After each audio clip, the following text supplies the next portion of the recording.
ഇന്ന് നമുക്ക് പഴയകാല മാങ്ങക്കറി തന്നെ തയ്യാറാക്കാം. ഈ ഒരു മാങ്ങക്കറിയുടെ ഒരു കഷ്ണം മാത്രവും മതിയാകും നമുക്ക് വയറ് നിറയെ ചോറുണ്ണാനായിട്ടും. ഇതിനായിട്ട് ഞാനിവിടെ ഒരു വലിയ മാങ്ങയാണ് എടുത്തിട്ടുള്ളത്. ഈ ഒരു കറി തയ്യാറാക്കി എടുക്കാനായിട്ട് തൊലിക്ക് നല്ല കനമുള്ള മാങ്ങ വേണം എടുക്കാനായിട്ടും. ഇനി നമുക്ക് ഈ മാങ്ങ വലിയ പീസുകളായിട്ടൊന്ന് കട്ട് ചെയ്തെടുക്കാം. മാങ്ങയുടെ കട്ട് ചെയ്തെടുത്തിട്ടുണ്ട്. ഇനി നമുക്ക് കറി തയ്യാറാക്കി എടുക്കാനുള്ള കൂട്ടുകളൊന്ന് റെഡിയാക്കാം. ഇതിനായിട്ടൊരു പാൻ അടുപ്പിലേക്ക് വെച്ച് കൊടുക്കാം. പാൻ ഒന്ന് ചൂടായി വരുമ്പോഴേക്കും ഒരു ചെറിയ കട്ട കായ ഒന്ന് വറുത്തെടുക്കണം. കായം എളുപ്പത്തിൽ മുരിഞ്ഞു കിട്ടാനായിട്ട് ചെറിയ പീസുകളായിട്ട് വേണം കട്ട് ചെയ്തെടുക്കാനായിട്ടും. കായവും ചേർത്തൊന്ന് മൂത്ത് കഴിഞ്ഞാൽ 1/4 ടീസ്പൂൺ അളവില് ഉലുവയും 1/4 ടീസ്പൂൺ അളവില് നല്ല ജീരകവും 1/4 ടീസ്പൂൺ അളവില് കുരുമുളകും ഇവയെല്ലാം ഒന്ന് മുരിഞ്ഞു കഴിഞ്ഞാൽ പിന്നെ നമുക്ക് ഫ്ലെയിം ഒന്ന് കുറച്ച് വെച്ച് കൊടുക്കാം. ഇനി 1 സ്പൂൺ അളവില് മല്ലിപ്പൊടി, 1 സ്പൂൺ അളവില് എരിവെള്ള മുളക് പൊടി, 1/4 ടീസ്പൂൺ അളവില് മഞ്ഞൾപ്പൊടിയും കൂടി ചേർത്ത് ഒന്നും നല്ല പോലെ തന്നെ മുരിയിച്ചെടുക്കാം. പൊടികളൊക്കെ മൂപ്പായി കഴിഞ്ഞാൽ ഫ്ലെയിം ഓഫ് ചെയ്ത് കൊടുത്തിട്ട് പൊടിയുടെ ചൂടാന്ന് ആറി വരാനായിട്ട് വെയിറ്റ് ചെയ്യണം. ചൂടാറി കഴിഞ്ഞാൽ ഒരു മിക്സിയുടെ ജാറിലേക്ക് മാറ്റിയിട്ട് ഒന്ന് പൊടിച്ചുകൂടെ വെക്കാം. അതിനുശേഷം അതേ പാൻ തന്നെ വീണ്ടും അടുപ്പിലേക്ക് വെച്ചിട്ടുണ്ട്. പാൻ ചൂടായി വരുമ്പോഴേക്കും കുറച്ച് വെളിച്ചെണ്ണ ഒഴിച്ചു കൊടുക്കാം. വെളിച്ചെണ്ണ ചൂടായി വരുമ്പോൾ കുറച്ച്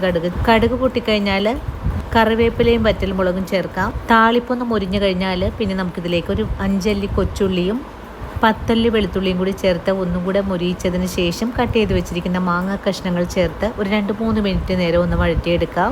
വഴറ്റുന്ന മാങ്ങയിലേക്ക് ആവശ്യത്തിനുള്ള ഉപ്പും കൂടി ചേർത്ത് വേണം ഒന്ന് വാട്ടിയെടുക്കാനായിട്ട്.